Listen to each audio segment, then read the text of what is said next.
This is Eric Saturn, and I want to first apologize. Yesterday when I was doing this class, a phone call came in and I hit the wrong button and turned off the camera. Luckily, I did not go back here and talk for very much long after the fact. Otherwise, that would have been really bad on my case. So we're going to finish up today by continuing on.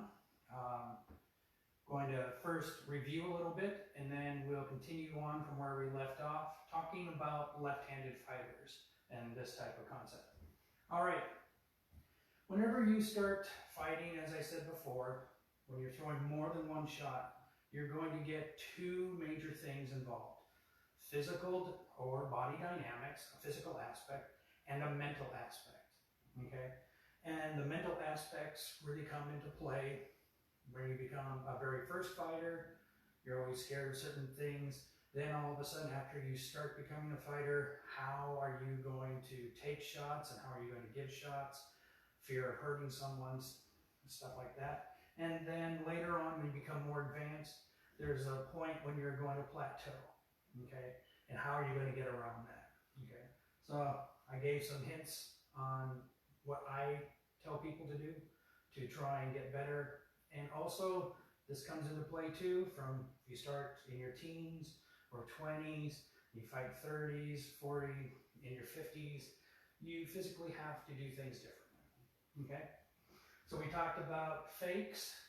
Fakes can be anything from, hey, I'm going to pretend to go low and I'm actually going to hit you high, kind of like single shots, things like that.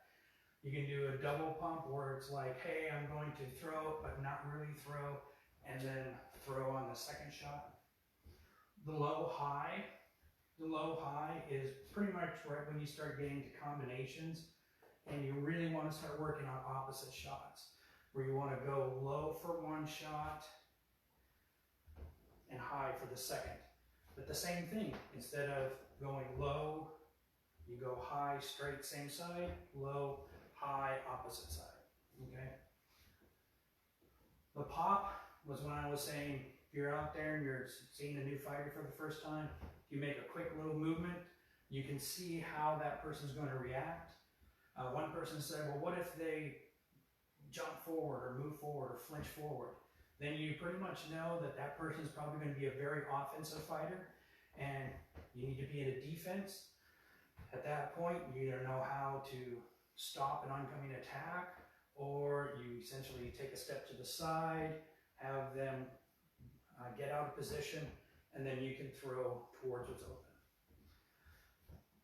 Then I started talking about the combinations, opposite shots, things like that. And that's when I started talking about how left-handed fighters, we as right-handed fighters, when we go in, we throw a shot and we become open. Left-handed fighters have a tendency to always step out, which gives them more shot possibilities, okay? That's a knock on us as right-handed fighters.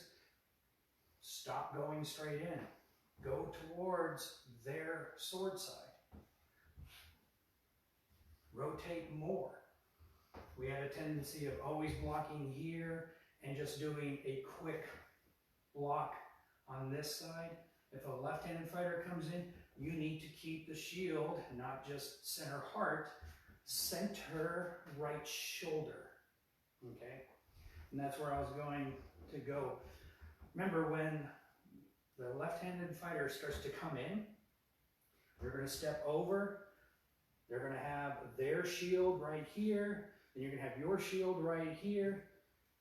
It creates a gigantic wall, huge opening here, opening on top for cross shots, things like that. But it limits us because now we have to go and do long reaches for shots. They're in close, they just do a quick little turn, lots of openings. So when you start fighting left-handed fighters, bring your shield straight over from heart level to right shoulder level. Okay? That's going to make the lefty go, oh, right there, ooh, okay, there's less shots now. Okay, now I have to step more. Now when you're over here like this, it's just like before. All you have to do is continue to rotate. Move your left hip, continue to swing over, and that's going to decrease the number of shots left-handed fighters have on right-handed fighters. Very important thing to be aware of. Now, same thing. Some left-handers will throw opposite shots right away. So, for example, remember, a lefty is pretty much not going to have their shield directly in front. By natural, they're going to either bring it to their shoulder side, which is going to give them an opportunity to just push straight in on you, get more wide openings, or if they know that they're going to be fighting someone a little bit more aggressively, they're going to push it towards their left shoulder side. So it's important to remember you need to keep the shield like this, and for a right-handed person it needs to be a little bit less. But when a left-handed fighter brings towards their shoulder side, they usually have a natural reaction to step forward with their right and throw opposite towards this side of the head. Now, remember, they're not just going to go straight in. They still have a tendency to go in shoulder side. So they're going to go shoulder side and have the capability of not hitting here, but actually hitting here. Instead of to the front of the ear, it's going to be to the back of the ear. If you don't believe me, just watch very agile left-handed fighters. They can throw two shots that can land over 360 degrees on someone's head. You see a right-handed fighter do it, they might go 270, maybe, because we don't go in the V pattern. The V pattern in itself gives you more opportunities for more combinations, okay? Also gives you more shots that you can throw for opposite. As I said, you need to be very agile, very aggressive, very fast, that type of thing. I said during my class on archery, there's a thing called arc of movement, okay? The body has this natural tendency. If you stick your finger straight out, your finger is not going to just be there. All your muscle groups are going to kind of want to balance each other out. So what's going to happen is you're going to kind of create little movements, either in your finger, in your hand, in your legs, whatever. Same thing, when you start moving, you want to keep that balance going. This is when people start to overextend. All right, I'm going to do this. Okay, is that really going to land correctly? Because remember, at that point, you're almost lifting up the back of your leg. You're putting all of your force, all of your balance on one leg. Some people can, with a good enough shot.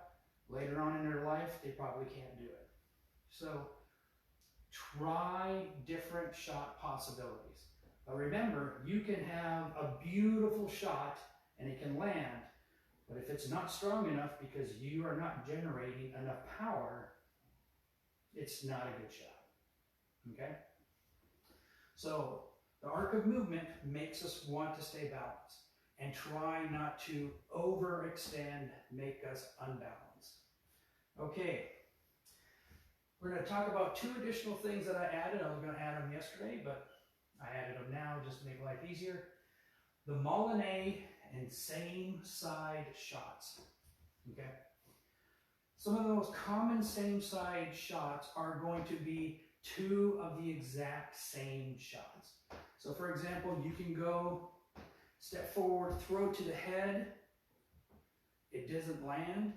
What you can do at that point is you can actually start bringing the sword back, bring your left leg forward, and then throw the exact same shot.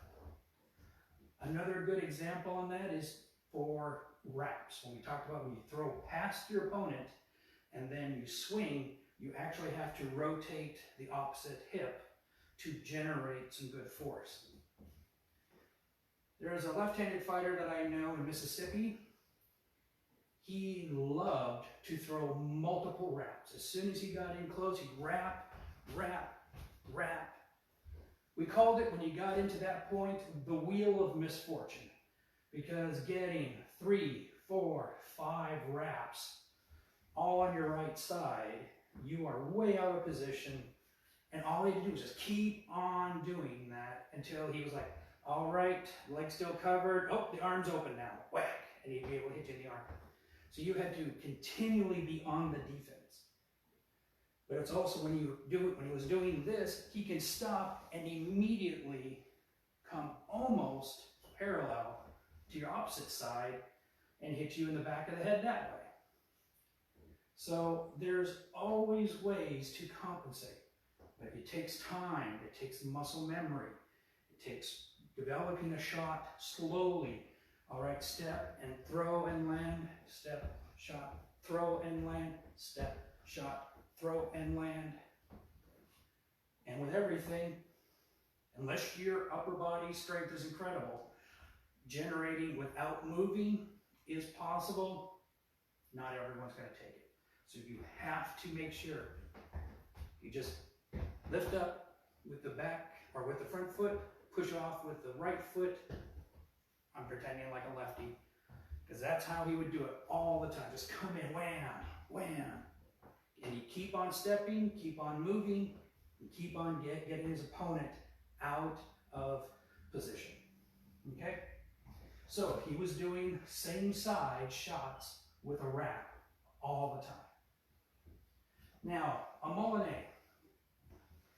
A Molinet can work.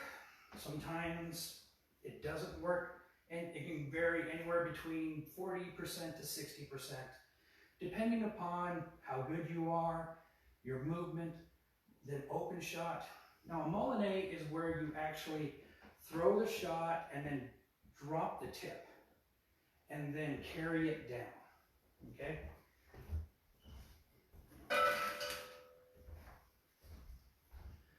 It's essentially dropping the tip only, wham, and then throwing the shot like that. So you start, rotate, and 360 degrees, you're back. Now, if you can, as you see, I automatically, when I do it, I step to my left. I'm generating momentum, I'm generating an opening to come in and throw down either on the shoulder or on the arm. Sometimes, if I can get a step in as I'm stepping out in the V pattern, I can come in and get in between the body and the shield and hit the body. Depends on the person, depends on the fighting style, depends on the shape of the shield, everything. Another way of doing it, which has actually a little bit more effectiveness, is to Molinet and then do a thrust. This is done quite a lot for fencing. The one benefit for this is if you are trying to block a shot. So say for example, your shield is right here, and you're not going to block the shot to the head, okay, with the shield. What you can do is block the shot with the sword. Boom, blocked. Now you're already in the position for the Molinet. Block, strike, or block, thrust. The one great benefit on that one is as they're going back, they're going to go like this, and usually they're going to retreat their sword back, exposing their arm, and at which point you can also go straight across, get the arm, or come down and get the arm. Since the arm is the most exposed and it's the closest to you. So that's another combination style that's involving a Molinet. And it works quite well. Takes time. I don't tell people to practice that right away. Because as with everything, you need to get your form, your movement, everything like that. Sometimes people have just a natural skill. I envy those people like crazy. Because they're like, well, I'm just doing this and I don't know why, but I just did that. It's like, really? It's taken me 5 years to do that and you did it in 2 weeks. I hate you. I hate you so bad. I actually don't. But those types of things, you're going to realize you're going to have a natural ability to do some things that other people aren't. I know some people that have a great eye for focus where they can come in and they're like, yeah, and then they can get right in any spot, at any angle, and they can just thrust perfectly. I can't do that. I have more, strangely enough, of an Aikido style fight where I try and keep things fluid until I commit for a shot. Some people don't like that. Well, that's too bad for them. I like it because I'm able to keep all my options open.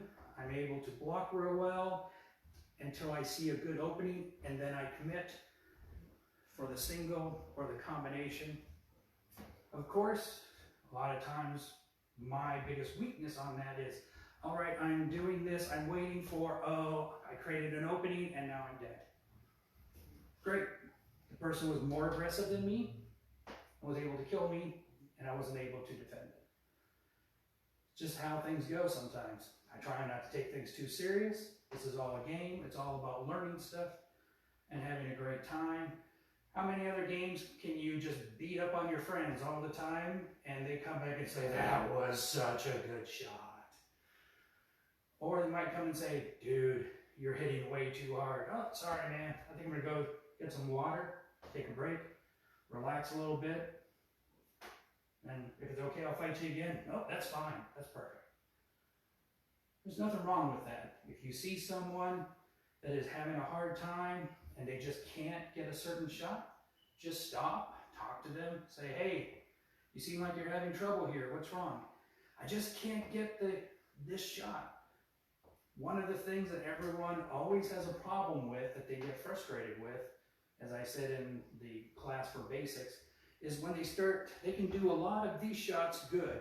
When it starts going across body, they have a tendency of either not getting the right angle, they might have to move the shield all the way because they're afraid they're going to hit it.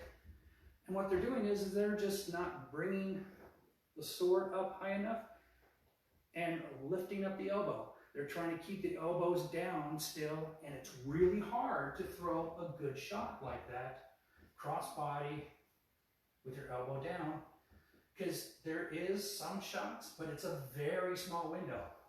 When you go down like that, much more number of shots, bigger gaps, and especially if someone moves and they start to open, hey, that's great, and now I can get right behind the shield. So it's all personal style, personal ability. So, like I said also, same shot side. One of the things that I do is I might throw a shot, hit the shield intentionally, not trying to actually hurt or strike the person. Boom, and then what I do is I just bring it straight back and then throw the same shot again. And I'll tell you the tell that I'm going to do that, okay? I'm like right here, I might take a step in a little bit, lift up the front left, push up with the right, and then what I'm going to do is I'm going to just throw a shot. Even if I miss them, I'm going to throw the shot, and there's going to keep momentum going, and then when I step with my right foot forward, that is the shot that I'm going to have. So it's kind of like both a fake, a double pump, and a combination to a same side shot. You can mix these up. Now, I haven't even gotten into the whole thing about if you're fighting Florentine, which is 2 weapons, okay? That is another whole class, and I will teach that one too. But as you can see, everything builds upon the basics. Understanding yourself, understanding form, understanding the steps that need to occur. Then, am I going to be an offensive fighter or a defensive fighter? Am I going to start throwing multiple shots, or am I just going to focus on a few shots that I'm really good right now and work on the other ones later?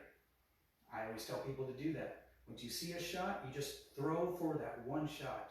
You might want to throw some shots to see what comes open, but once it's open, you take that shot.